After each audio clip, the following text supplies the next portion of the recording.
got the feedback going on here. I got this. Hello.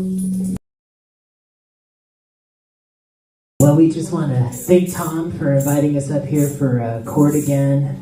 It's definitely good. We got a good group this time around. Well, we had a good last time around. We did. They were good too. That's for sure. This is a better group, though, is what you're saying. Well, most of the same people were here, so so we'll give them credit for that. That's a good save there, John. Yeah, well, we tried.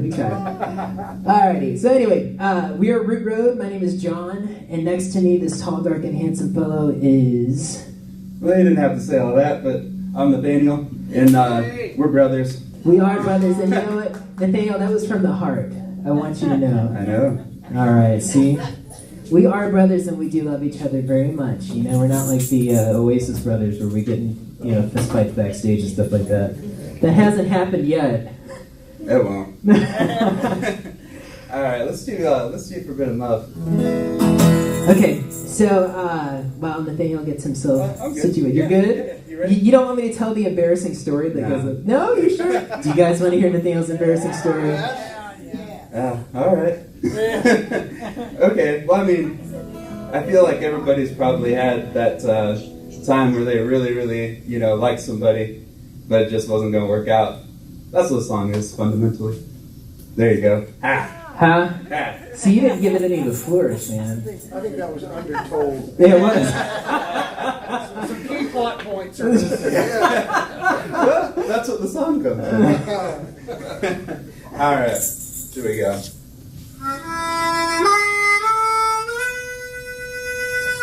You get us the blues undertone here to this song. Real tortured soul vibe.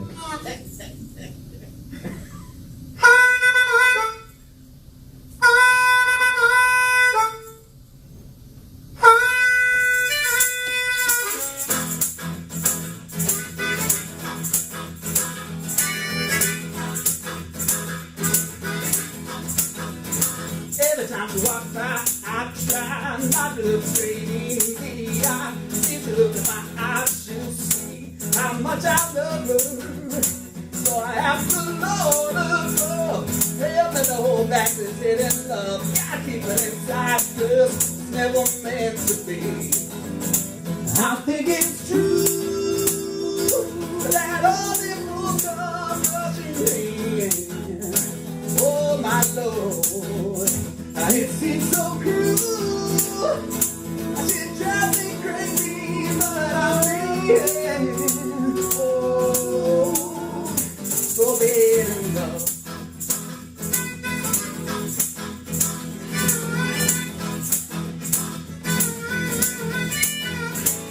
I'm not thinking of her, and just when I had a plan, I heard what she fell for another man. Now I'm hurt so bad that it makes me want to cry. I think it's true that all this will come crashing in. Yeah, it's true. It seems so cruel. She drives me crazy, but I'm in. Oh, forbidden love. Oh, yeah.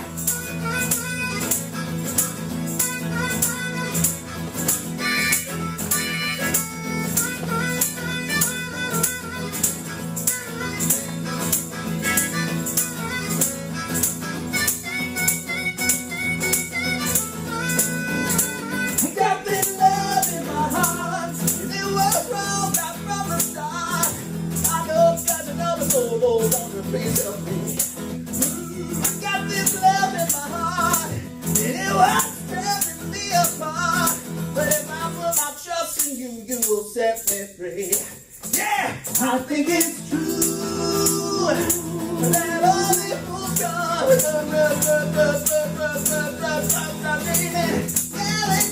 It seems so cruel. She drives me crazy, but I'm in. Oh, forbidden love, love, love. Forbidden love, love, love. Forbidden love, love, love. Won't you help me out, brother? Forbidden love,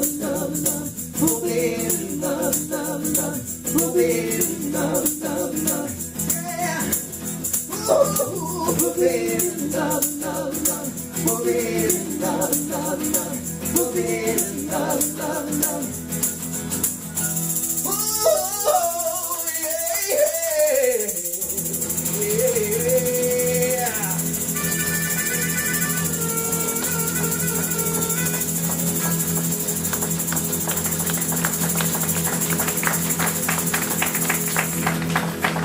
Leave that girl alone.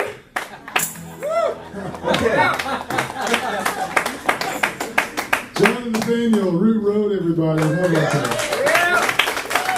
We'll be back a little later at the end of our show to play a reprise if you like, and we'll have it back every time we possibly can, for sure, for sure. We have a seminar here today that is kind of fun, and it's a panel that's going to be talking about, as I said in the email, music, mood, and mental health. I know that sounds like a Debbie Downer kind of thing, but it's really not. This is the mood here has been joy with Root Road getting us started, and we always want to talk about joy. But I saw something that I sent out to a few people, some little-known facts about psychiatry and psychology, and one of those that on there that was really surprised me was some people are afraid of having too much fun or being too happy. I can't imagine that, but most people just aren't happy enough and can't figure out how to get happy. Well, that's kind of what we are all about here with Chord. We're going to hear some more great music in just a little while from Everett Brown, and we also have another gentleman that's going to come up and play some music for you toward the end, who is going to, it's kind of a surprise, but it's going to be fun. He's a country artist and country songwriter, and has played here many times before, and we're excited to have Doug Mathis with us this evening to kind of close us out tonight. Okay, well, let's get this party started. We've also got a video that Ron Alley has, we don't need to necessarily do right now unless you want to, but let's get the conversation going. First, over here on my extreme left, that's kind of odd, isn't it, to say extreme left? Oh yeah, that's where I am. I'm so sorry. But Matt Need is one of the main people out at over at Hop Springs, helping us a lot with doing the Uncle Dave Maker Days Roots Rendezvous that's coming up September 6th and 7th. It's shameless plug. But he does the music over there and the bands and booking the bands and works with all the staff and does such a great job. Matt Need is going to talk to us. And Kevin Lee, former owner of Trust Point Hospital, has been a mental health person for a long, long time. Also helped to found Journey Pure Recovery Center. He's got some things to tell us this evening that I think is going to rock your world. And Ron Alley from Carpe Artista in Smyrna, just a very gentle person, a very faith-filled person as well, and helps teach kids about the wonders of music. So let's, guys, you just pick out whoever wants to start and introduce each other, talk to each other. This is your show. Thank you so much for being here. I will fully defer to Kevin on this. I'm really intrigued by the connection between music and mental health and how it makes you feel and what it can do for you. There's so many angles to start from, which is what kind of music makes. I always ask people, I'll have a moment in the day where I'll go, what's the song in your head right now? Yeah. What's the song in your head right now? You don't have to share it with anybody, but just acknowledge that it's there. And then you can kind of take a look at it. Well, how did I get there? And for me, it's usually there was a toothpaste commercial on the radio earlier or something that triggered some old song that I know or something, or just a way that I'm feeling. It takes me back to when I was 18 and heard that record for the first time. That really tripped my trigger, does that kind of stuff for me. But as far as how it affects and what the possibilities are and what we can do with music and what music can do to us, aside from making me occasionally want to have a shot of tequila and sing at the top of my lungs, I don't know how it affects me. So Kevin, or Ron? Yeah, thanks for letting me be here. Yeah, it's awesome that everybody's here tonight. Yeah, it's really cool. I was looking at a video that one of my teammates created, and I think we all forget we know what the word distress is, right? I bet Dr. Bonner knows. What is eustress? EUSTRESS. Positive.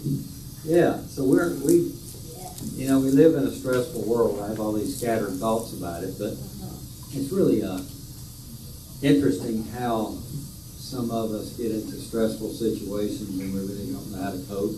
And it's just like we keep on digging deeper and deeper, right? Yeah, it's the music therapy part of our potential work is unbelievably good. I think they're wanting us to get closer. No, I didn't want to be heard. Yeah. Tom mentioned Journey Cure. We developed an addiction treatment facility on Florence Road.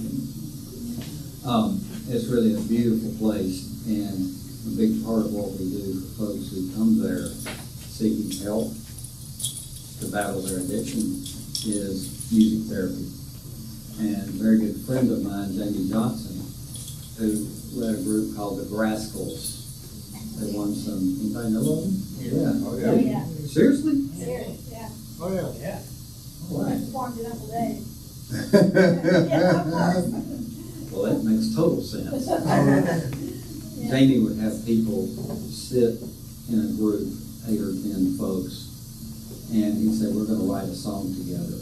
And he really did this here in Murfreesboro, Bowling Green, Kentucky. Jamie being a very talented musician and understanding how people need to recover from their mental health challenges. So folks would go around the room and he'd say, why don't each of you I got a whiteboard here, I'm going to write a line about how you work through your despair. And so it was very therapeutic. So music can be helpful. We need more of it. And I'm not a musician. I sure wish I would. These guys that play, John and Nathaniel, brilliant stuff. But it can be very helpful. And the other thing I want to say is, I want to go research. It's out there. Whoever created the blues in music? Who started that stuff? Wasn't it Dave Macon? No. Mark Brady. Robert Johnson, maybe? Right? Mark Brady. That's where my mind went. Yeah. Robert It's Johnson. a conglomeration, it's probably not a real documented. What I'm wondering about it was singing the blues like they became great musicians in our times. Did that for a reason. It was storytelling, but was it supposed to be therapeutic and help us? I don't know. I'm curious. That's interesting. When John and Nathaniel were up here and we started the song with tell that embarrassing story about yourself, right? That's pretty much where we're all at in terms of creativity and what you put out there. You're telling an embarrassing story about yourself, but you frame it in music and it allows you to put it out there rather than standing and talking in front of somebody. Here's something we all were bouncing around to, and then you hear it and you go, oh yeah, that happened to me too. Oh yeah. So now we're all part of this group and it connects us all. But it's the capability to be vulnerable that's out there and the ability to put messages out there in the world that kind of sneak in on you. And a lot of the blues came from people that were not allowed to express themselves and were not heard anywhere. Now what are you going to do? Well, we got this secret language called music, and we're going to write these songs, and we're going to sneak some stuff by, and we're going to put some stuff in your brain and in your heart. And it's really kind of cool at that level. And I don't know that there's any place that it actually starts, but as a method of expressing something that you cannot, we are a room full of people separated by a common language, and music pulls us all together, right? Yeah, how often in your life have you can you think back of times when you were struggling, just really struggling emotionally, and all of a sudden a song comes on that connects with exactly where you are and reaches down deeper than the words themselves can speak to you. There's something that music does that reaches beyond just the lyrics and beyond just the moment to the deepest part of who we are, and allows us to connect with that emotion and sometimes find expression of that. We find ourselves, I can remember often coming to a Monday and a Karen Carpenter coming on the radio singing "Rainy Days and Mondays Get Me Down," right? Anybody remember that? Oh, yeah. And it would connect with where you were emotionally. So I've always said there's something really, really powerful about the music that connects with us beyond what words can do, beyond words alone can do. Even music by itself, without any lyrical content, many times can connect with us emotionally. So certainly we've seen success with songwriting therapy classes with dealing with PTSD, with veterans, and that it's been an amazing tool for helping people with PTSD begin to get in touch with things that are back here that they can't even begin to realize are there. It connects with things that they don't even realize within themselves that are there. So it's very powerful. Can't explain it, but it is that way. It is that way. Ron, you mentioned sometimes the music without the lyrics. Yeah, Nathaniel's harmonica made me sad for a second. I'm playing with you, buddy. It was great stuff. Great music. It's not just sad, but happy things too. Well, here's a question for the group, right? Who out there has written or attempted to write a song, sat down with your feelings and writing it out, right? Yeah. So look around, that's a lot of people in the room. Why? It's an outlet. Yeah, what is it? Say. Outlet, therapy. Right? It clarifies, right? Go ahead. Process your emotions, and sometimes, like you say, you figure out what you're feeling. Sometimes when I'm writing, it's like, I might have not known that I felt that way, and then, like you said, something just comes up, and then you're like, oh, okay. That's what it really was. That's cool. Yeah.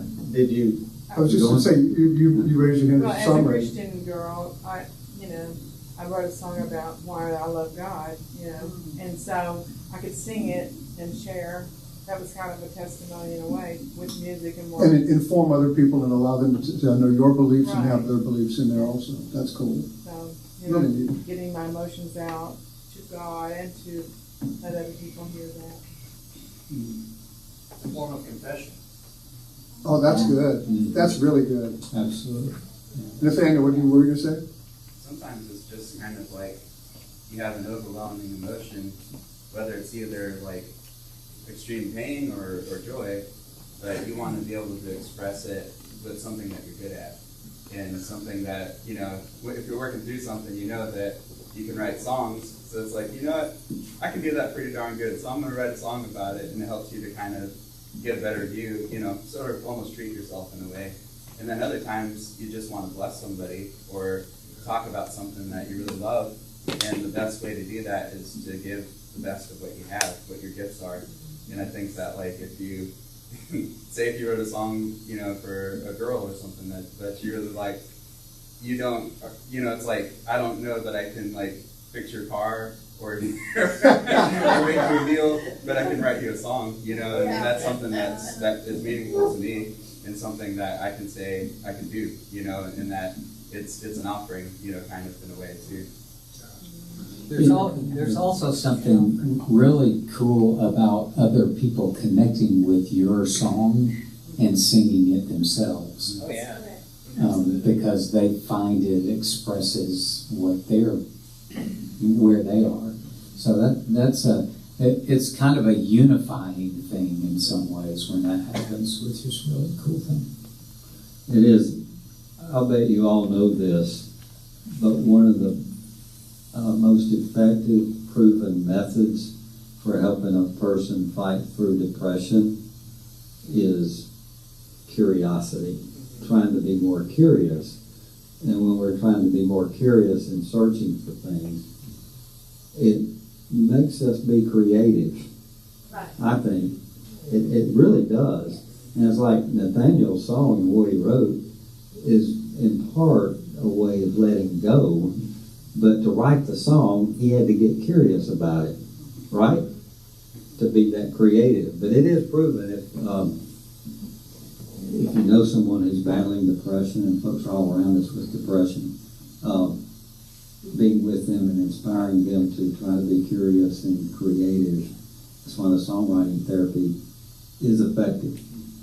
Like I say, Jamie Johnson, people, you write your own line about how you fought your way through despair or loss, or how you want to confess to somebody. You want to say, pardon me, that was really bad. And so it is that being creative to put that together, I think, is very effective for all of us. Beauty of music.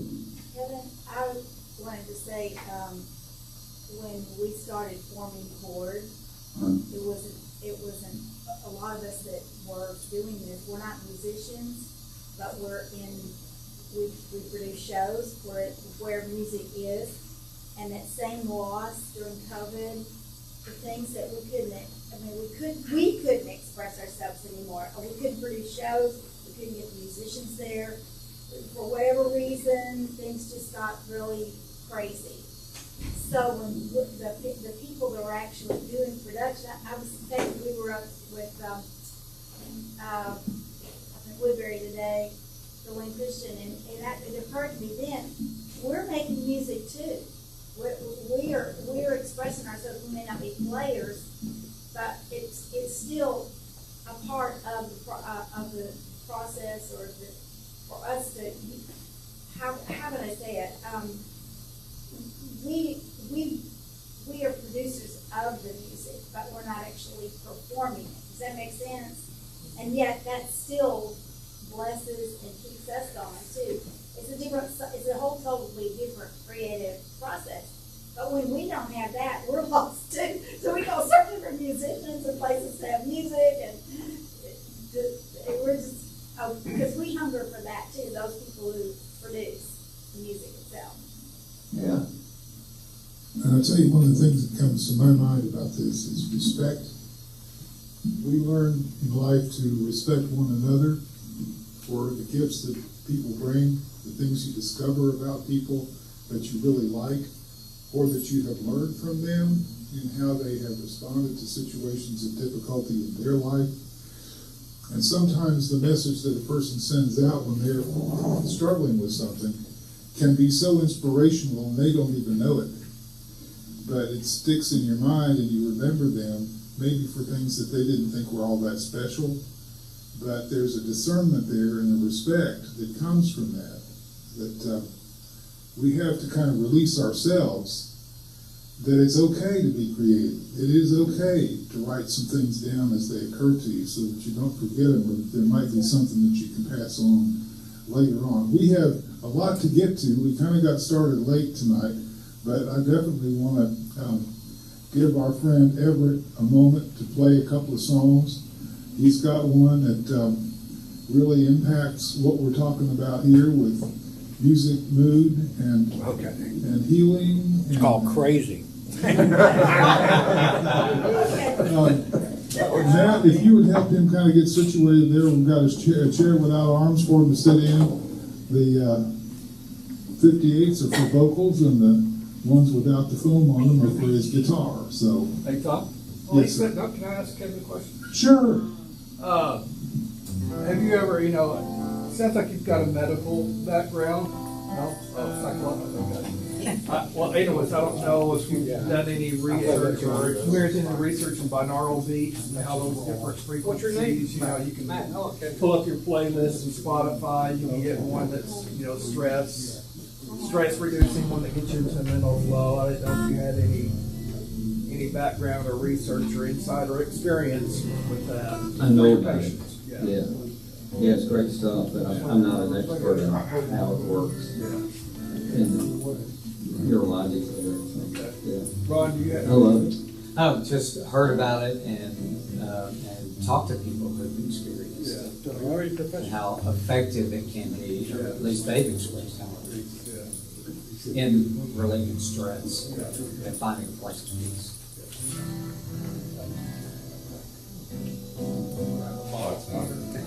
You can't talk. Two, check. One, check, two. Testing 1,000.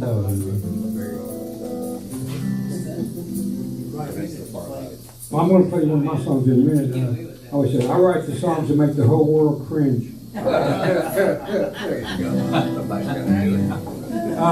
it's you know, I've changed what I was going to do like 50 times since I've been sitting there. But I do have one that kind of goes along with the theme. But Tom wanted to hear this, an old Frank Sinatra song, and there's not any new Frank Sinatra.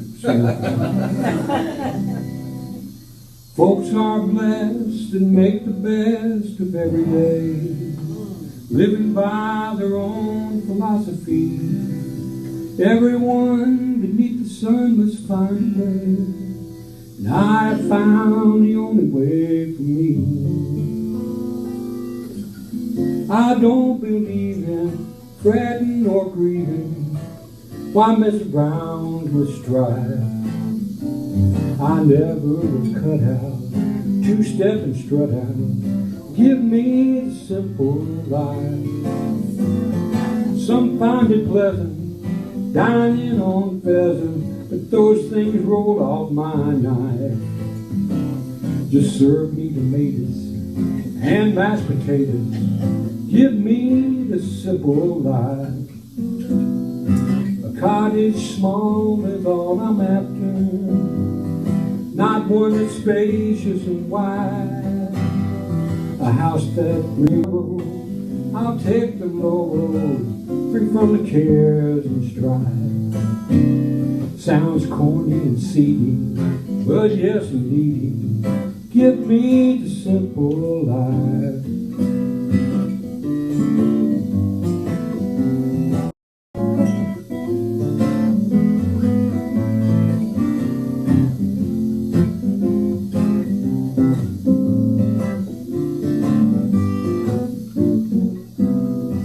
Cottage small is all I'm after, baby, not one that's spacious and wide. A house that rings with joy and laughter, with the ones you love inside. Oh, life could be thrilling with one who was willing to be a farmer's wife. Just calling you happy will sure make me happy. Give me the simple life. Oh, just calling me happy will sure make me happy. Give me the simple life. Yeah.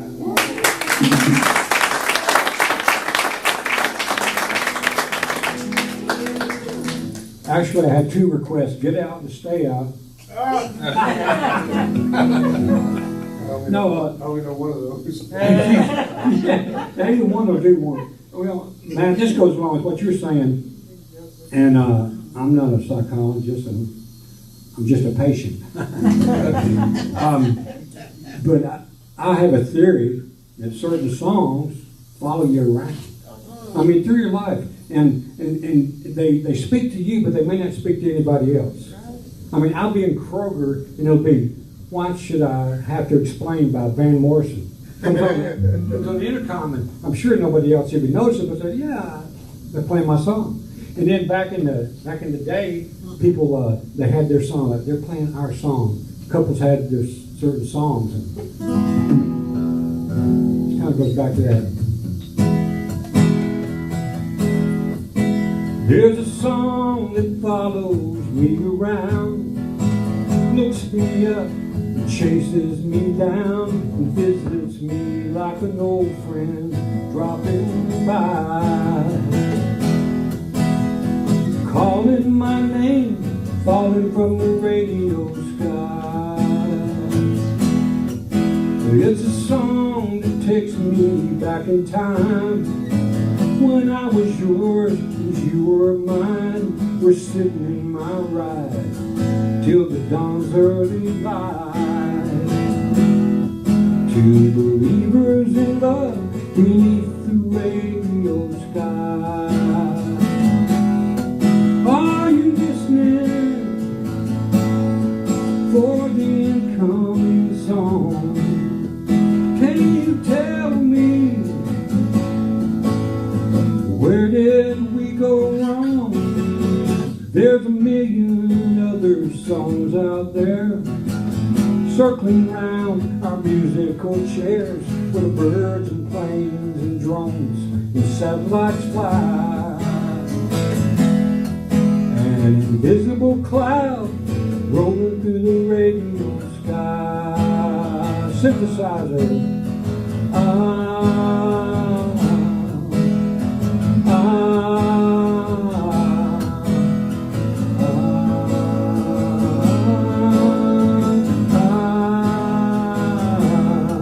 Should have made her sing along.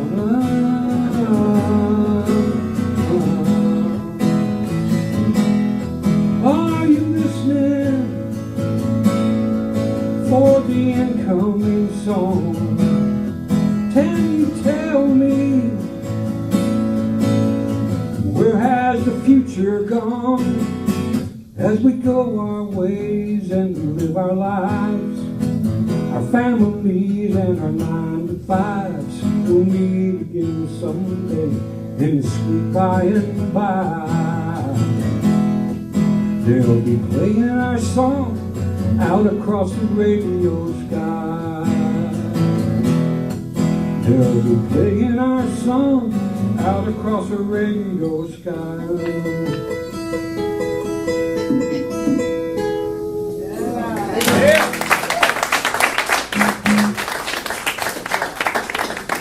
Thank you, Tom. Thanks for having me.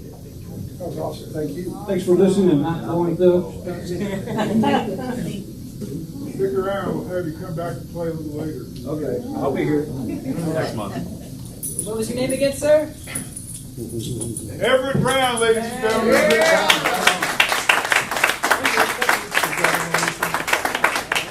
We think Everett Brown is a treasure here in Rutherford County, and he plays every Saturday morning with Avent Lane and Elaine Winter. Is that right? Yep, over at the City Cafe. So if you haven't gotten enough of Everett Brown tonight, go over to the City Cafe on Saturday morning, every Saturday, and you'll get to hear a whole lot more of the delightful music of Everett Brown. All right, we have a video that we want to do, and Kevin, looks like you had something to say. Go ahead. Oh, good question. Everett, did you write that last song? Yes. I wrote it on the way here. Those words were funny, man. Nice. Seriously, you did? I've been doing it a long time. Well, he'll improve anybody. I've been this all my life. And Kevin, I hope that you, at some point before we close out for this evening, we've got a ways to go yet, but I hope that you will mention what you are all about with Mind Club. That's a great thing that's happening, and y'all don't need to leave until we hear about what Mind Club is all about. So, what's on the board now? Do you want to do the video? You want to talk some more? I'm not in charge here. However things must look. At the bar. Huh? It turns out. Yeah. We also want to mention to you before things go along too far, Sweet Addictions. There we go. Sweet Addictions has provided us some refreshments this evening. Robin Hush has done a wonderful job helping young ladies recover from all sorts of traumas in life and addiction and so forth. And she teaches them catering and how to chef in the kitchen and how to make these delightful treats. She's just a marvelous person. If you ever get to meet Robin, she couldn't stay tonight, but she wanted to have some of Sweet Addictions beautiful pieces of work tonight. Some tasty things. So there's blueberry muffins over there that if you don't eat them, I might, and you're doing me a favor. I'm a type 2 diabetic. I wasn't supposed to eat the one that I had. But I can hear them. Can you hear them? They're talking. Calling your name. Yeah. We have a little educational video. You want to do that now? Well, let's go ahead and hear that, because I don't want you to miss this. Some of you might have seen it before last year when we showed it, but it is so remarkable and has to do with so much of what we're talking about, just how powerful our minds are. And I also don't want you to miss the intentionality of talking about this, music, mood, and mental health, because we were created to be powerful and influential in this world. So often this world will kind of beat us down to where we feel like we aren't worth anything or that we don't have anything to contribute. What a lie that is from the devil. And this is the powerful thing I want you to see. And Ron was kind enough to bring it in again for us.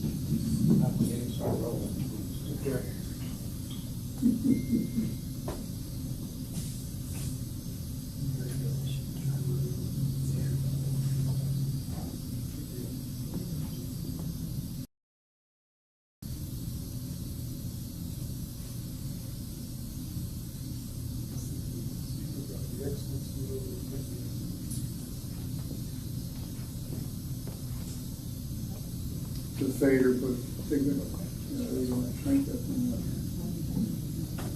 That'll work.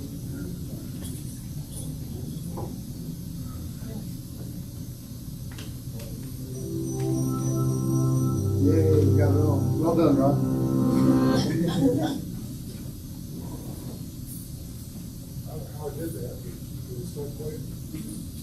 Did you know that every time musicians pick up their instruments, there are fireworks going off all over their brain? On the outside, they may look calm and focused, reading the music and making the precise and practiced movements required.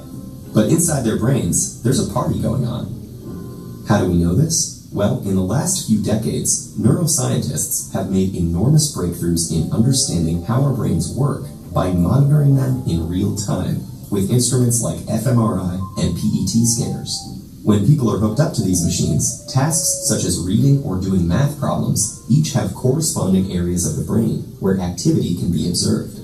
But when researchers got the participants to listen to music, they saw fireworks. Multiple areas of their brains were lighting up at once as they processed the sound, took it apart to understand elements like melody and rhythm, and then put it all back together into a unified musical experience.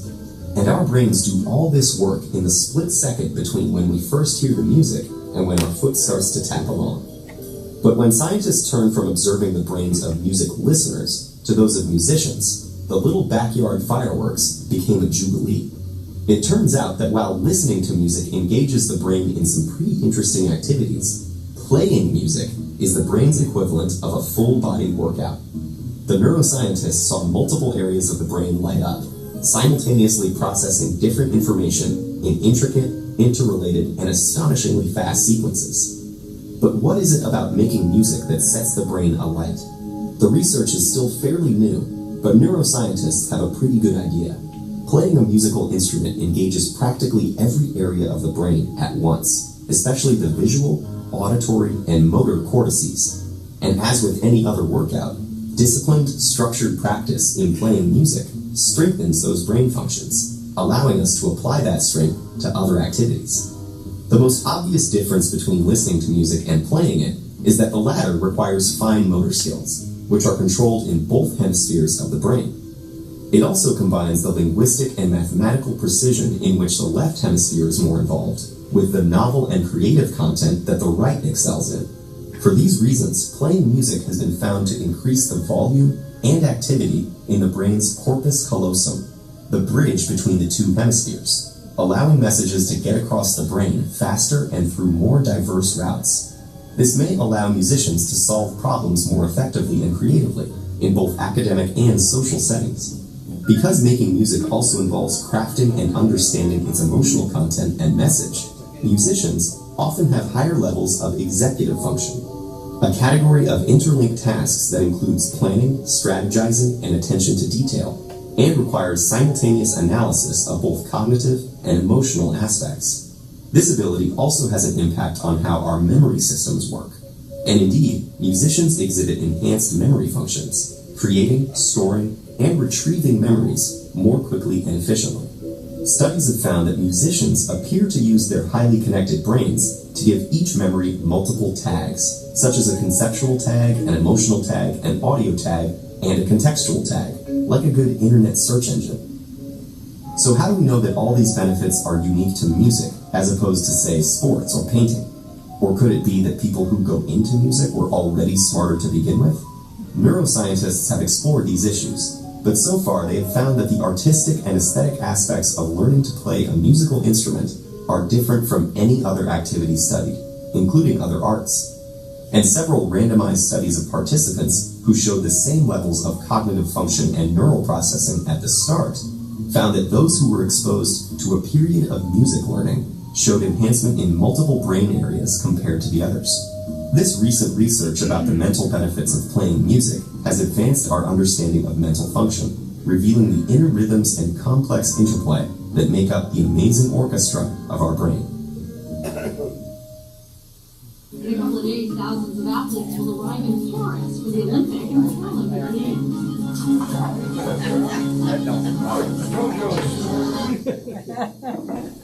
I changed my mind about effort. We're sworn in it. Yeah, that's good, man. He's part of an elite group now. You know? Secret. All right, thank you for that, Ron. Thank you so much for bringing that in. I know it's a little extra hassle to dig out the laptop and get it working over here, but good job. Really cool, Ron. Yeah, thanks. It's a really good piece.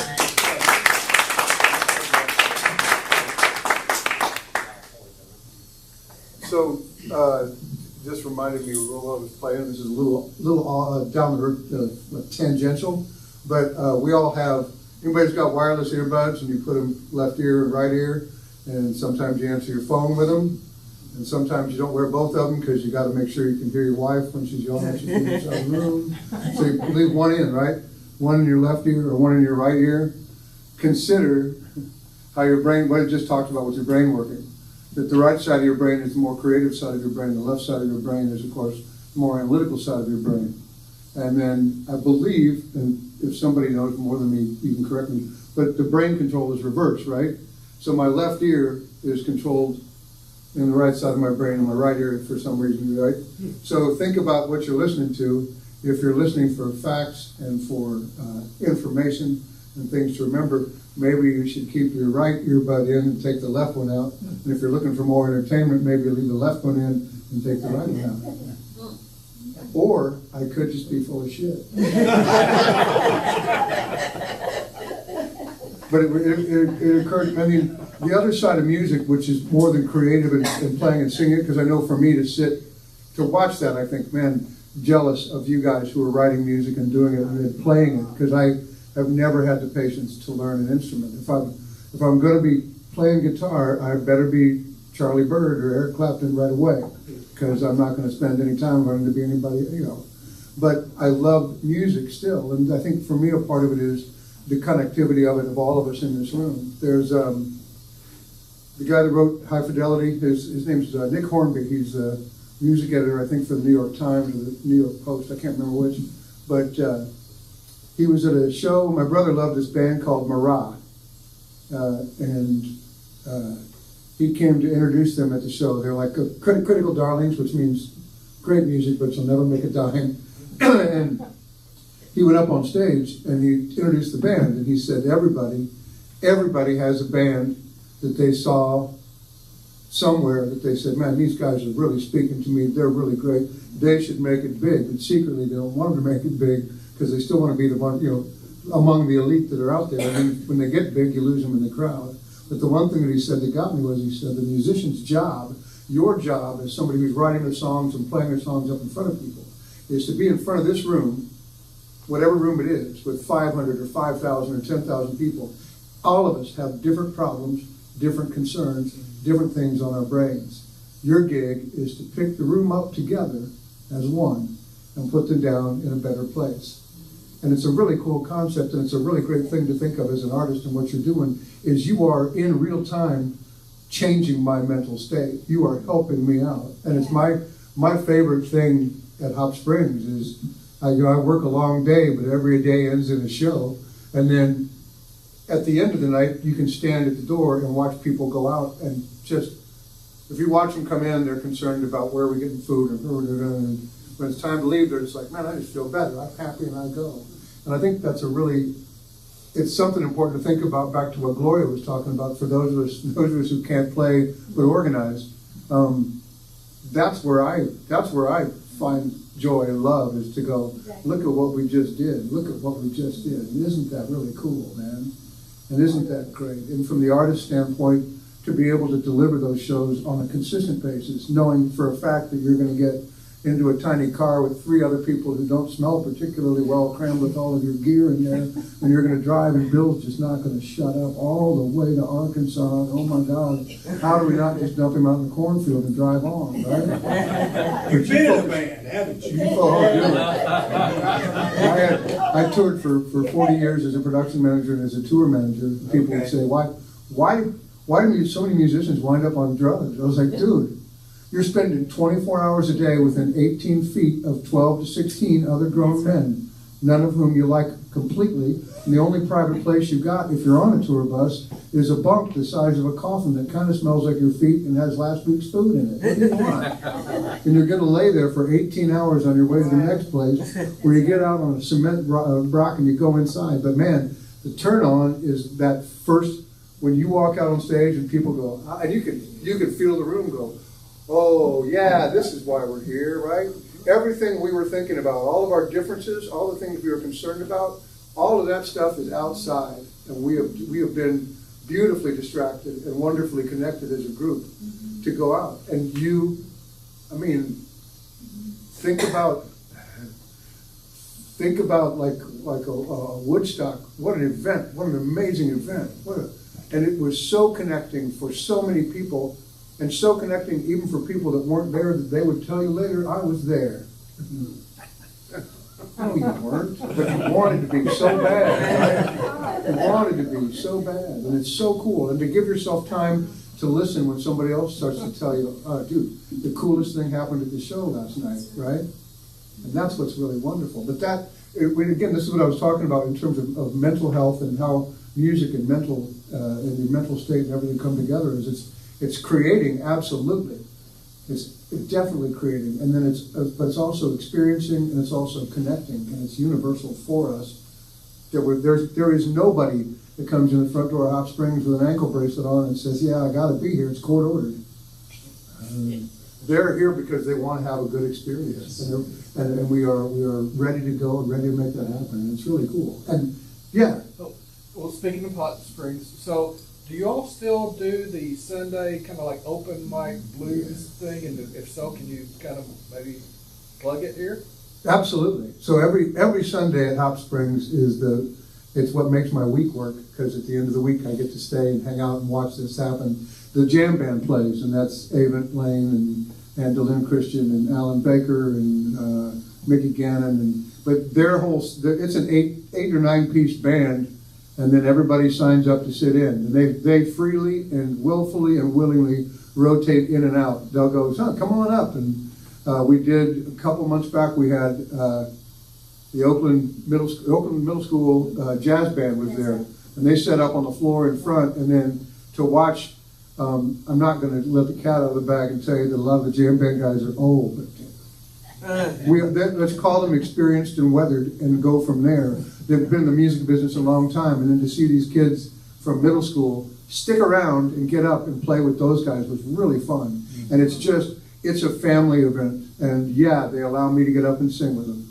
Yes? Matt, I want to add something, because you're talking about them being old. You know, one of the things that's pretty cool about being involved with music is that as you age, you actually get better at it. Unlike sports, you have a peak and then you decline because your body can't keep up with that sort of activity.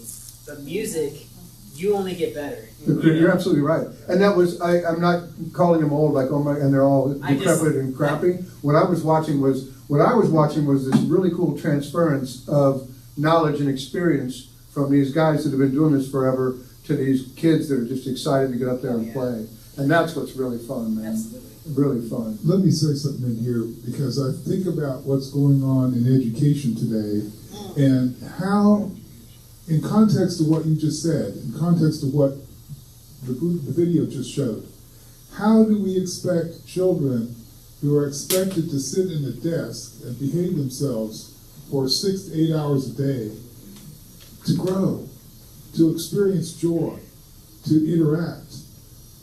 Seems like more and more schools are kind of eliminating recess when they need to stretch those big muscles and get out and run and get it out in the air in the sunlight or even the rain and experience one another socially.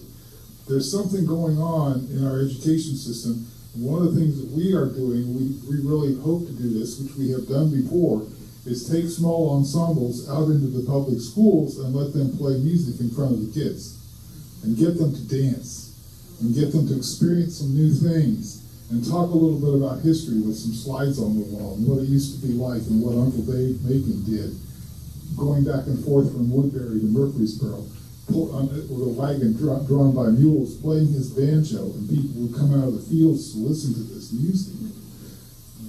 This is why we're doing this group, because we're hoping to inspire more musicians to join us and go out and play some music in the schools. It may be one-off once in a while, but we want to do it more and more and more often. And we have an open door from Rutherford County Schools. Yes, we have issues with how much it would cost to do that and where we're going to get the money to do that. But I know some musicians, some of them sitting in this room, who would take great joy in just going out and playing the songs that they play for a highly appreciative audience of children who are so glad to get out of that desk for a little bit and sit together in the gym or the cafeteria and hear people share their story and their music. What do you think? Do you want to talk a little bit about Mind Club? Because this is about getting ahead of what happens to kids in their doldrums. Is this Michael?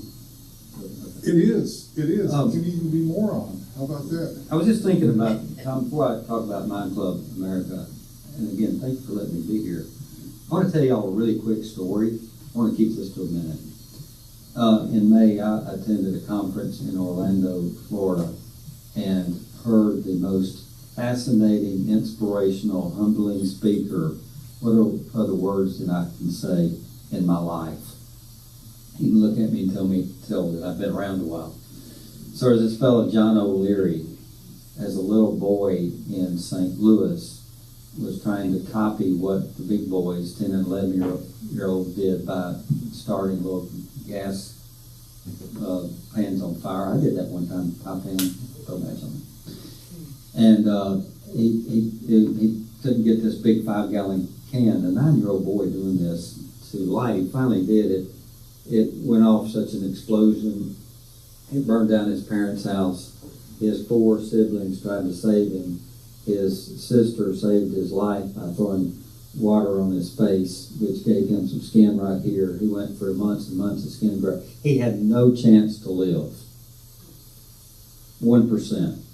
So Jack Buck, the famous St. Louis Cardinals announcer, because he lived down the street from the Shane family, played baseball, the St. Louis Cardinals, left and went from a black tie dinner to see this boy and said, "Wake up, boy." He was in the hospital for months and months. So I saw this fellow, John O'Leary, get chills on stage with a piano beside him. His fingers are cut off right here to the first knuckle. He's on stage and he plays "The Chemist" by Coldplay. The words that start that, I think, are "Nobody ever said it would be easy." And then after this, and I was just dumbfounded. And he signed his book for me. And I said, "You're an angel, John. I'm a Cardinals fan, number one. But you're an angel." And his life, because he wrote a book called On Fire, and he signed it for me. And by the way, a movie's going to be made about it. It may come out this fall. And so I loaned this book to a friend, by the way. She said, I started crying about this stuff. He asked me, "What's your favorite?" I said, "I want to know your favorite Bible verse. I'll tell you mine." It's okay. Mine is in Jeremiah, the book of Jeremiah. It's in chapter 33, verse 3. Anyway, he gave me a James, the book of James Bible verse. He gave me a couple of them. But here's James chapter 1, verse 2. This is stunning. It's, "Dear brothers and sisters, when troubles of any kind come your way, consider it an opportunity for great joy." You think about that. So this guy took music, learned it as a therapy. He was dead. And it's just the most amazing story if you ever get a chance. But plays the piano. Pretty crazy stuff. Thought I'd share that with you. Mind Club America is a company that, with some friends, I've started, and it's all about getting out in front of anyone getting sick with a mental health condition. It's not Little Self's 5th startup company. It's the best opportunity I've had in my life. It's really a blessing. What we do is provide therapies, counseling to people, which is out there. But we're using some tools to get engaged with people routinely, and we're going out to employers and saying, on any one day, any time in America, 1 out of every 6 to 1 out of every 8 people in the workforce is affected by a mental health condition. It's affecting their work. Now, that could include substance use. Big numbers. It's a huge drain on our workforces. That's why I was in Florida. The Florida Chamber of Commerce is executing a program to improve the mental health of the workforce in Florida. There's 10 million people working in Florida. It's a big deal. And so our concept is to get out in front of anybody getting sick. We try to get people assessments. We try to teach them a toolkit for life. For example, Dr. Bonner's starting off with Gloria Christie, what an angel, introducing me to Dr. Bonner. We've laid on the table a project at MTSU. Can't talk too much about it. It may not ever happen. But the idea is to help students learn at their own pace and in groups and develop an evidence-based, it's cognitive behavioral therapy, CBT, look it up, a toolkit for life, and then be part of that community for life that will always provide them support. Students, if we do get to implement this program, will learn peer support, how to help each other. Nobody's alone. Most of the time, and so many students struggle with mental health. I had stressors when I was in college. It was a bad deal. I had panic attacks. I didn't know what they were, and I didn't do anything but just try to hide it. You know, students nowadays, they'll get help if they raise their hand and get help, seek help, but only half of them do. And so with this, we open it up, try to eliminate the stigma, and make it just part of our lives, because at any one time, 1 out of 5 of us is going to have a mental health condition, and we need help. But only half of us will get help. Same with the college age people, all of us. That was my commercial, Tom. My Club America. Really cool. And we're a sponsor, because of Gloria and Tom, at the Hot Springs event, Uncle Dave Macon Days, September 6th and 7th. It'd be a great program, great show, fun festival, right? Right, yes. Lots of music. Thank you. Thank you, Kevin. I wondered too, when Kevin was talking here, Ron, you work with lots of kids from the Smyrna area. A lot of people come to you for piano lessons, vocal lessons, just all sorts of things, dance lessons. I've been over there a time too. It's astounding how many kids go through there, how they find Carpe Artista, how they figure out how they can do it. It's just, it's kind of a mystery to me, but it's all very well organized. I'm sure there are probably days that are chaos and other days that seem... I wonder if you'd share with us a little bit about the Carpe Artista experience, what it's meant to you. I'm sure there were days when you think, what the heck am I doing this for? And other days where you just want to run and tell everybody what happened today. Well, let me tie it to what we're talking about here, because we do have private instruction. We have an Academy of the Arts. Also have camps and stuff. But we've seen some of the stats that you sent out in your email connected with me quite a bit, especially the one that says artists from creative fields have an 8% greater chance to suffer from bipolar disorder than those from less creative ones. I find that fascinating. Also find this stat very telling as well. Today's average high school student has the same anxiety level as compared to the average psychiatric ward inmate in the early 1950s. We find that to be very true with our students. The level of their anxiety is very high. It's high among adults as well, though. I think we just cover it up better as adults sometimes, not always. But our students are struggling, especially during COVID, with high levels of anxiety. We also find many of our students on the autism spectrum. A lot of visual art students, because we deal with not just music, but we deal with visual art as well as musical theater. We find that arts is a very effective tool for helping them overcome some of their social issues when they are on the autism spectrum. We've seen students taking music lessons and not be able to communicate very well, not be verbal, but then begin singing and playing piano, and their communicative skills just begin to open up. And from the time we've observed, from the time they're in elementary school, the time that they are in high school or graduating, they become different humans, and they are actually able to function. And I'm convinced that their music engagement makes that big a difference for them. What a great thing to be involved in. What a wonderful thing to see. So those are things. One of the things that we have recently done is partnered with an organization, and I wish I'd known about your organization, but partnered with an organization called LA Mental Health, and they've actually embedded 4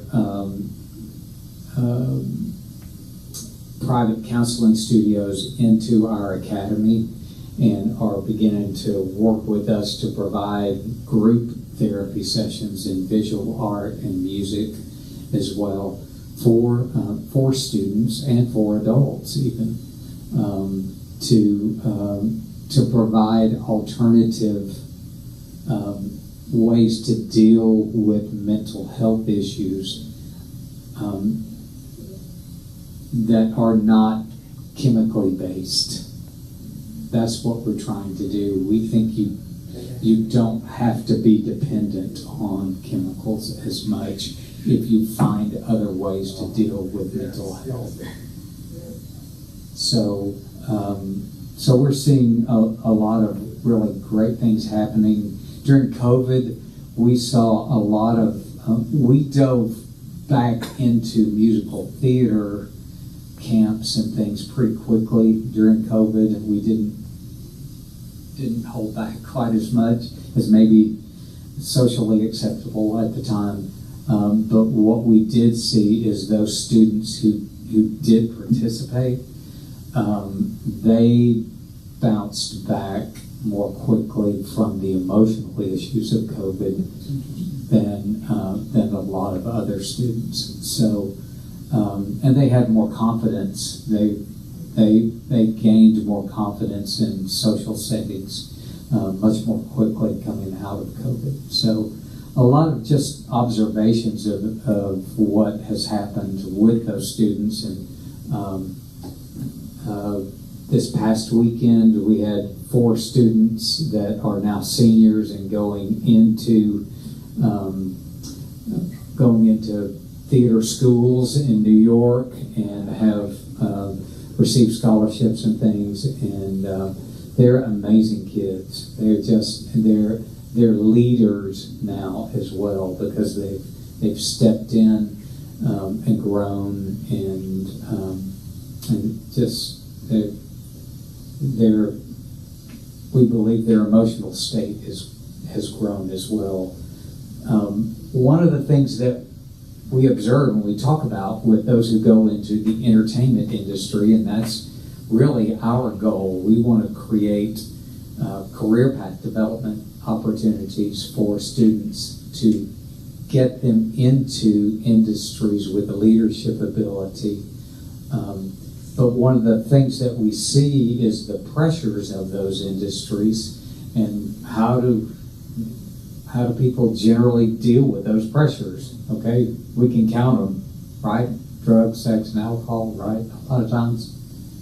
So one of the things we are interested in doing is pairing mental health aspects with these students, so that as they move into those pressured situations in the entertainment industry. They already have some tools to work with and know where to go to find additional help so that they don't turn to the alternatives. And then that creates career longevity as well, because those things will derail a career. And we've seen it happen over and over and over again. So those are some of the things that we're experimenting with and why we're experimenting. Thank you, Ron. I want to just add something here that not to divert at all from what you're saying, but take this as the butter on the toast. But the toast beneath is what this agency works with, is the numbers of people who come in the door who have nowhere to live. They're in their car, or there's most of the homeless people. And we have decided, Gloria and I have decided, we've heard this from a friend, that we're going to abandon the word homeless and start referring to these folks that we see up and down the streets, we see everywhere, as our outside friends. Because this is, the toast here is 70% of our outside friends are single parents. And they have a real hard time keeping their kids clean, rested, if they have school, getting their schoolwork done, just having a consistency of a living base where they can function and interact with other kids who don't have their housing challenge. So how can we use the joy and the experience and the knowledge that we have gained from learning through music, learning through Mind Club, how can we activate some kind of general lift over this incredible situation that we find ourselves in America today? We certainly can't go backwards. I don't mean to sound political here, but we certainly cannot go backwards. We need to do something to pull this joy that we experience in this little room. I guess my theology says we need to pray about this, but we need to keep singing. We need to keep playing. We need to keep sharing our joy intentionally with these folks in mind, because I don't believe anything else is going to lift the level of joy to the extent that will empower us to do what the next right thing is. In persuading our community leaders, in encouraging the people that run agencies like this, or the Journey Bureau, which is trying to get a new building built with more livable space for families. There's great agencies and people that are striving to do this. And I think most of them kind of feel neglected most of the time, and are not interacting, or are not getting the reception they need from our city government to encourage them. The tradition here is the city government finds out where a camp is, and they send the bulldozers out. And they're scattered to the winds again. So this is very positive. And I'm saying, how can we think about this and communicate with each other? I'm going to stop talking right now, because I know in what has been covered just so far, you folks have questions in your mind. And while we have a moment here let's ask those questions. Let's get the discussion started here, because these are people who can really help us. Yeah, you guys have been wonderful, sitting attentively and listening. And I know, as creative and wonderful human beings and empathetic folks, you've had ideas as you sit there. So within this group, what's occurred to you? And nothing's out of bounds. Talk about whatever you want to talk about. Yeah. I don't mean to hog the conversation. I know I've asked some questions, but to your point, what just kind of occurred to me listening to the desire to help kids and their challenges, and it's a different generation, obviously, than what a lot of us grew up in. I listened to a guy on YouTube, you may have heard of him, Rick Beato. He's very well respected. And he talks about how today's generation, there's less regard for music, I think, because they're overwhelmed. There's so much stuff. I mean, you probably heard that, your songs have to be shorter and shorter because you're going to tune out faster. And so the question is, I don't know what kind of exposure they even have to live music anymore, you know, and I think, you know, maybe the opportunity for kids to hear, I mean, obviously we live in the music capital, but, you know, what are the opportunities for kids to really hear really good, like you know, what we've heard tonight, you know, right in front of them, and the opportunity then to connect, you know, like you talked about with what happens at your Sunday Blues thing, for them to connect, because that's another thing kids are missing is connection with community. And it's, you know, as you talked about, you know, trying to advance, I can see creating more opportunities for those connections for kids who aren't even, you know, they may have a musical gift they're not even aware of yet, just for kids in general to be exposed to live music. So you've got the platform for musicians then to come out and help and give their gift and do something to have an impact, and just kind of maybe figure out ways to channel that. It takes some coordination. We're Sure. modern enough. We did Make Music Education in 2013. We did it at Bradley and we did it in Woodbury. It does take a lot of coordination with teachers and their plan, but the one thing that the big takeaway, and I think you'll agree with me, or that we've kind of done a smattering of this. We need more structure to be able to get to exactly what we've done. We know the results. They go get on the bus and they're singing Uncle Dave tunes and they're dancing and playing, and it's a whole, it just changes everything. And the teachers are happy and everybody's happy. You know, it makes it, but there's also the time restraints that are going on in schools right now. So with just the schedule of the day, we started trying to address it by doing with music teachers. But that to me is a good place to get large volumes of kids that may not experience RPRT stuff. We need to get into the classroom so that they and teach and just have fun with it. The assemblies is where we really where we work. Had the kids like Thomas said in the gym or in the cafeteria or whatever. Just mainly do that, and it was effective. It really was. Consider where you each one of you are sitting and where each one of you live and what each one of you do, and there is something. The long picture is organized and getting into schools and getting into everything else. The short picture is you can do something. You personally can do something. Like I said, I just love to go, what song's in your head, you know, and make them aware of doing that kind of stuff. Right. Think about, as a songwriter and as a performer, how fabulously scary is it to get up on stage and sing that song that bears your soul, right? That's you allowing yourself to be vulnerable, and in the vulnerability is where we are allowed to ask for help from people around us. And so particularly, I think about Kevin's program with the MTSU students, and I think back to, if I could go back to college, I would do it so differently. But the reality was, you know, I was 18 and I got into Purdue, and people would say, what are you going to do with the rest of your life? And I have no idea how the world works. I don't know what I want to do. I don't know. And I almost flunked out of college, and I was miserable, and I had anxiety and whatever, but there was, but I was unaware of where to go and how to find the help that I needed to find something to, because also it wasn't right for me not to know.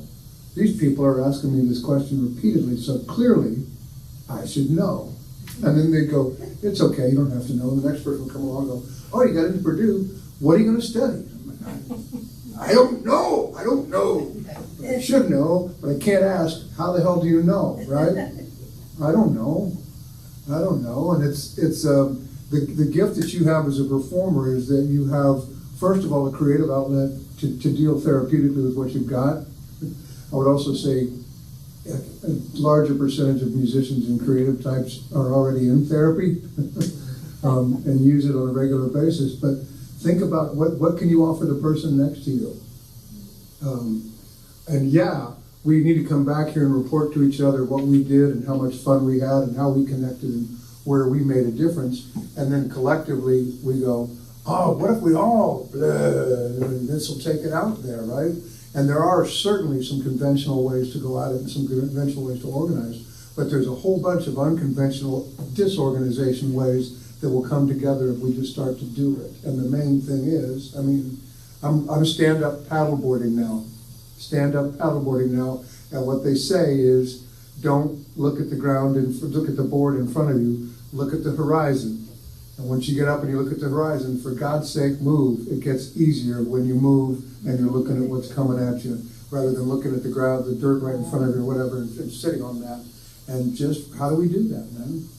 So how do we do that? What you're doing with your Sunday afternoon is an amazing opportunity for students. We just need more things like that for students. And then we need to listen to them, because they'll give us some answers. Yeah, we don't have to have, and that's the other wonderful thing, we don't have to have any of the answers, we just have to know how to work with each other. Your question was what time, was that your question? 2:30 to 5:30 on Sundays is the jam band, with, there will be the soft ice cream truck will be out there, Pink Apron people will be out there, and also our truck with pulled pork nachos and pulled pork sandwiches is also out there. So there is food, there is music, there is community, and it's what we love. But yeah, so think about, like I said, ask somebody, what's the song in your head, man? I do, I'm going to steal it for another moment, Tom. Clearly, I love to talk, Bill. Wow, thank you, man. And there, I did that for Bill. Wow, thank you, man. And there, I did that for them. I did that with them. I connected, and I was there. But if you put yourself in this 3, 2, 1, happy, 3 things that made you happy today, 2 things that you did for someone else, and 1 thing that you're looking forward to, you're releasing all the fabulous hormones in our human brains that make you happy, that make you smile, and give you something, but you're also changing the things around you 1 step at a time that you can do by yourself. And then when we all come back together, we all go, dude, I had this really cool thing. And we all get to feed off of that, and we wind up in a better and more positive space. Bravo. I'm absolutely certain I stole that from someone somewhere. But Dad, I would like to call you up if you could, to just kind of come up and get your mics adjusted where you want them and get ready to sing and play for us. And that's a form of cognitive therapy. Yes. It actually is. That's awesome. I had no idea. But he didn't know it, yeah. Yeah, it actually is. I just knew it makes me feel good, man. It's really fun. Yeah, it's fabulous. And I want to encourage everybody to take some mental notes or jot some things down that occurred to you tonight that you were thinking about, feeling, things that crossed your mind.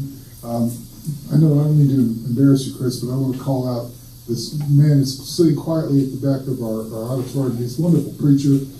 He's doing a series now on things that you never heard preached on from the Bible. Some of them are hilarious, but most of them are very thought-provoking. And the thing I love the most about Cumberland Presbyterian Church is it concludes every service with a song from praise and worship services that you haven't heard in years, or that you might have played in a band and played somewhere.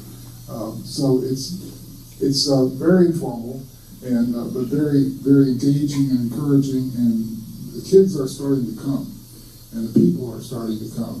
I know that you've been at this for a long time, but I think that you and your family they just came through COVID, and they're doing a great job, and I just want to give a shout out to you, Chris. Thank you for coming tonight. But he's already doing this work, and I'm so proud of him. And encourage every single one of you. Find something that you like or that you like about someone else, and be sure and tell them. You know, we don't have to be reserved and shy and scared or whatever. Let's get beyond being scared of what somebody might think when you make a comment that's encouraging and positive to somebody.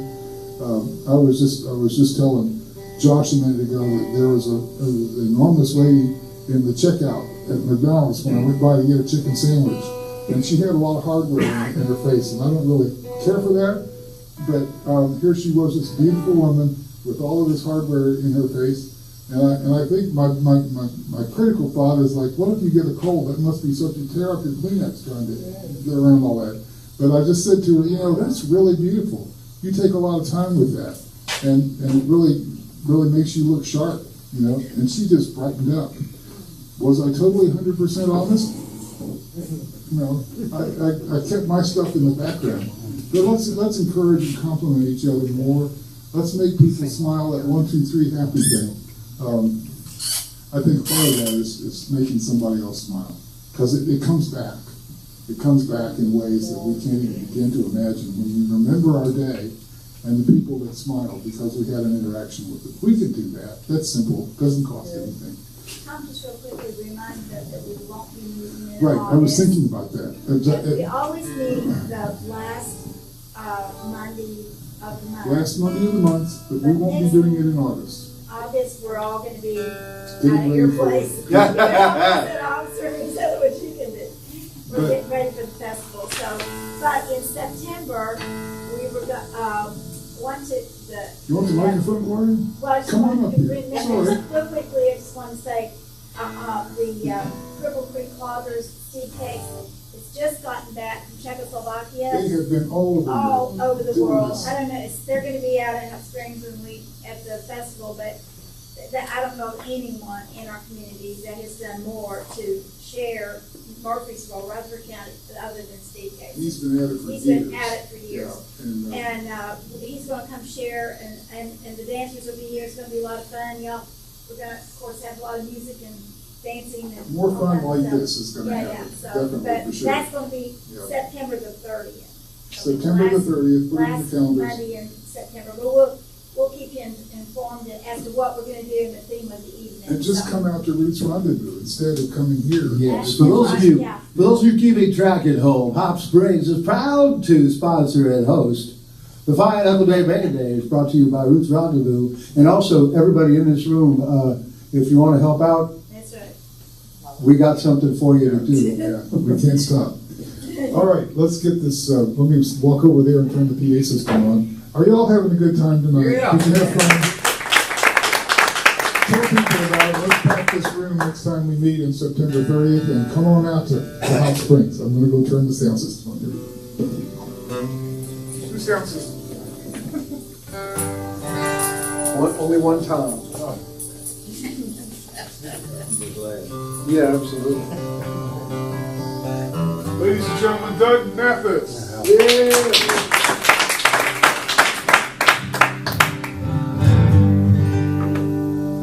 Right. So I really appreciate you guys and you guys. I moved to Nashville in 1981, straight out of high school, to go to work at Opryland USA as a singer-dancer. And I was a performer out there in the Country Music USA show for 3 years, and then they hired me to sing lead for the Cumberland Boys. I did that for 4 years. Do you still dance? I do, but not for you. Maybe with you. Okay. After 7 years at Opryland, I went to Bible college and then into ministry, 30 years of pastoral ministry, and then I moved back to Nashville and started writing and recording, and I met this fantastic lady, Debbie Randall, and she has helped me with my music so much, and she promoted my music to Positive Country Radio, and I've had 8 #1 songs, and this was my first one, and this is kind of my testimony. I've been the preacher, and I've been the sinner, and I've been the one who couldn't find his way. I've been a doubter, and I've been a winner, and I've had days when I didn't want to pray. There's a promise I cling to, there's a word for sure, and my heart is believing for the day when he calls my name. I'll know that I've been seen the great Redeemer, and he is life forevermore. When he calls my name, I've been abandoned, and I've been surrounded, and I've had the Spirit flow through these bones. I've seen glory, I've been dumbfounded, and I've had days when my heart felt all alone. But there's a King that's coming, he's riding on the wind, and my soul is longing for that day. But when he calls my name, I'll know that I've been changed.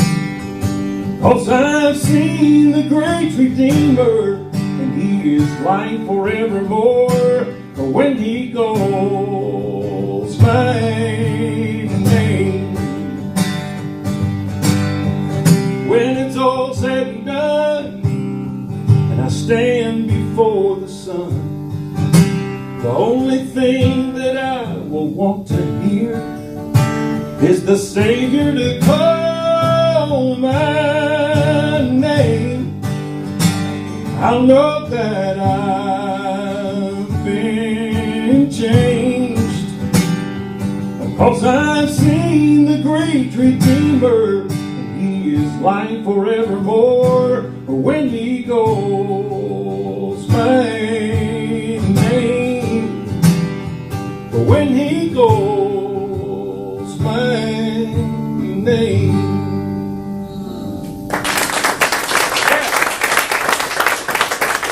Thank you so much. So you're a pastor of a Cumberland Presbyterian Church? That's right. My grandfather, Glenn Willoughby, was a Cumberland Presbyterian pastor for 50 years. And he pastored all over Middle Tennessee. His last church was in Mount Pleasant. And I grew up listening to him preach, and my mother played piano. My mother was the music teacher at Sunnyview School in East Tennessee. And every kid in that elementary school went to a music class. And she taught all day, every day, and kids would circle through there. And we went to music class every day.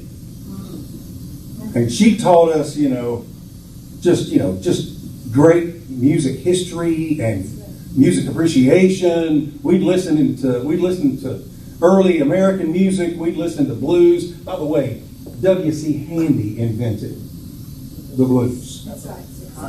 And it came from Civil War children that were raised by Civil War Negro parents. And they're the ones that really started the blues movement. So, did you say Memphis or Mississippi? Pardon me? W.C. Handy. Who said that? He's known, celebrated in Memphis, Tennessee. W.C. Handy. So I wanted to do one more song for you. This is a song that I wrote about an autistic boy. And his name is Jack. And his autism, he is all about numbers because of his autism.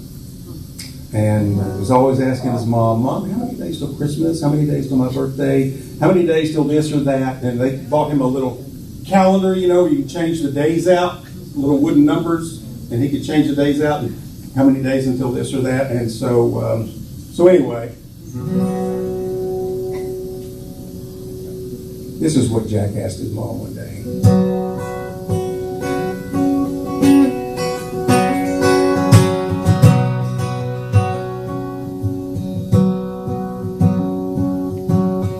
Mama, when's my birthday? How many days is that? I bet you I'll be bigger then. And he pulled on his cap and walked out the door and hopped on his tractor and pedaled down the drive.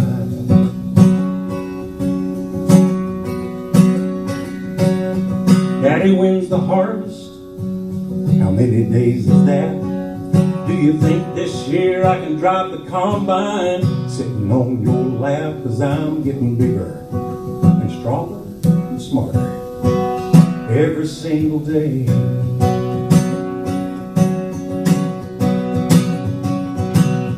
Little boys grow up so fast and they ask so many questions.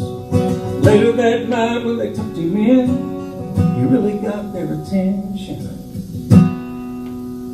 How many days till I go to heaven? When I get there, will I see Jesus' face? Do they have a pond where Pawpaw can take me fishing? Or will we go to church and sing Amazing Grace? Is there a place where you'll be waiting for me? And is it really true that there'll be no more tears? Do we all get wings, or is that just for angels? But there's a big old choir that I can't wait to hear. So how many days until I go to heaven?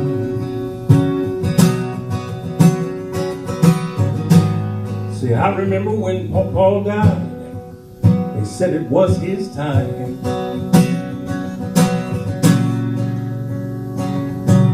And lately I've been missing him so much, so I've been wondering about mine. How many days till I go to heaven? When I get there, will I see Jesus' face? Do they have a pond where Pawpaw can take me fishing? Will we go to church and sing Amazing Grace? Is there a place where you'll be waiting for me? And is it really true that there'll be no more tears? Do we all get wings, or is that just for angels? But there's a big old choir that I can't wait to hear. So how many days until I go to heaven? How many days until I go to heaven?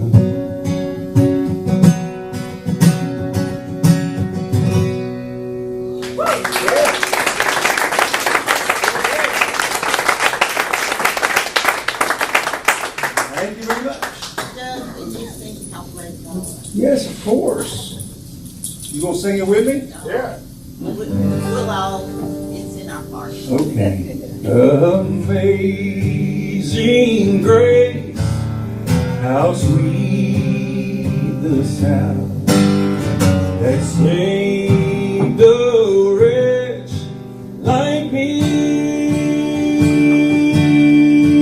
I once was lost, but now I'm found. Was blind, but now I see. 'Twas grace that taught my heart to fear, and grace my fears relieved. How precious did that grace appeared the hour I first believed. When we've been there 10,000 years, bright shining as the sun, with no less days to sing God's praise than when we first begun.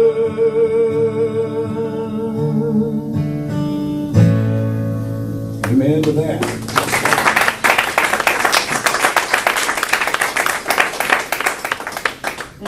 Want to do some acapella singing? We got a minute or two. Yeah. Come on, don't. So what kind of singing? Acapulco singing? You want to sing? You want to sing a little harmony with? Sure. Let's do it. We're gonna sing some harmony. Yeah. We're gonna sing some Acapulco. These guys can sing some harmony. We're gonna sing. Whatever you want to sing, I'll try to back you up. This is the simple. Country roads take me home to the place I belong, West Virginia, Mountain Mama, take me home. Country roads, come on, sing with us, come on.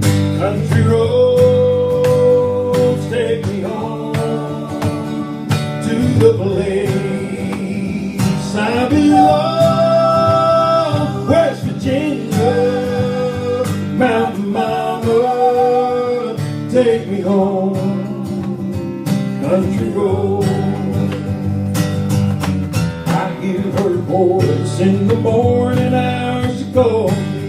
The radio reminds me of my home far away.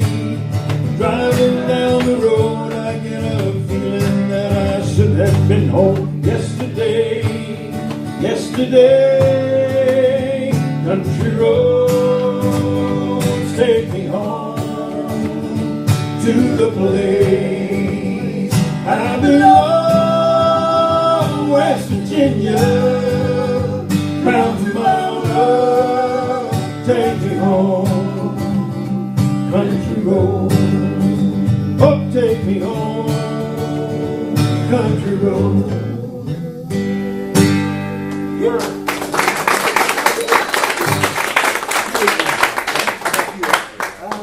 Well, I guess we could do,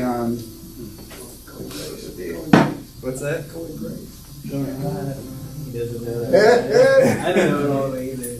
Well, when I was a kid, it was kind of strange. Like, I was a weird kid anyway, but but one thing that I could do was sing. So like, when I was in choir class, you know, kids would hear me sing or whatever, and I'd get up in front of the class sometimes. They'd be like, do Amazing, or not Amazing Grace, but do Lean on Me. And so I'd get up and sing Lean on Me, and everybody, you know, would kind of sing along. But that's a strange story. But that's a fun song to do. So. Lean on me. Well, John could probably actually help out. I don't really know the keys and all that kind of stuff. Sit on that box and beat it. I can do that. Yeah. Yeah, I'm going to do that. Okay. You know, I wasn't a suggestion, but.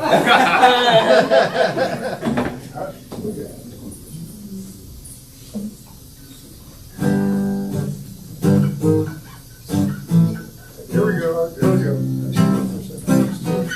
We're going to go out with some joy here, so I just want to say before we do, thank you all for coming. Thank you all for being part of this gathering. I look forward to hearing from you over the days ahead with your thoughts and reflections for what we did here. And we're going to do it again. Not the end of September. Oh, yes, we are. The end of September, not the end of August. And I hate to break up the momentum, but come on out there come on out there to Roots Rendezvous with us. Guys, go ahead, take us out.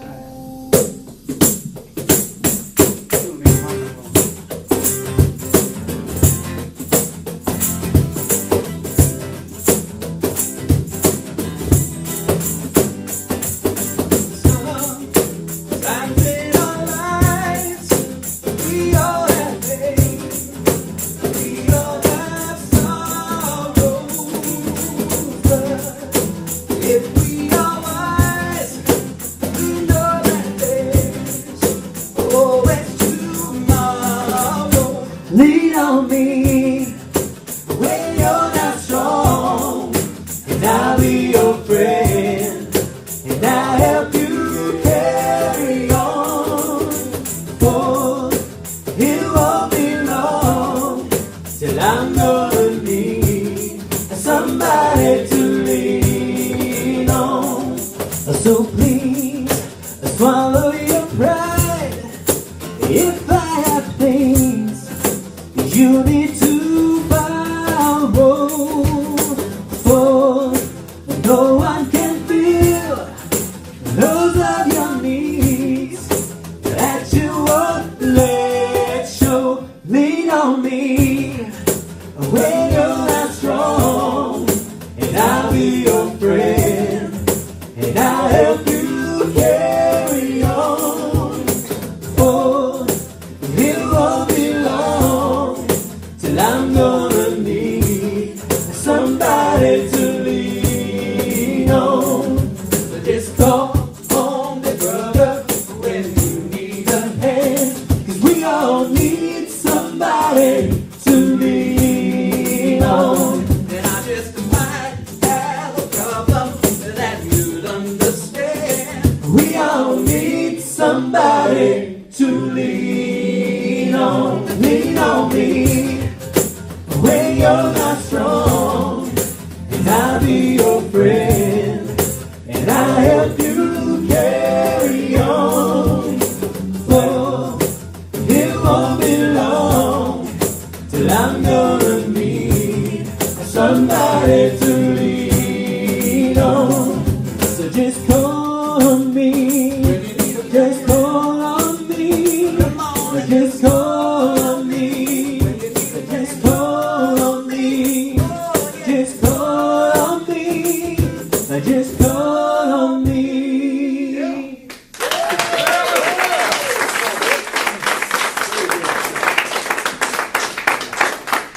All right, all right. Any closing thoughts, anybody? Any greetings, whatever? We're going to be back here the 30th of August. 30th of September. I don't know what I'm talking about. We'll be back here 30th of September, but not here in August. So you have to come out to Roots Rendezvous September 6th and 7th at Off Springs. Thank you all. Thank you all of our speakers tonight. Good job, everybody. Thank you all for coming. God bless you.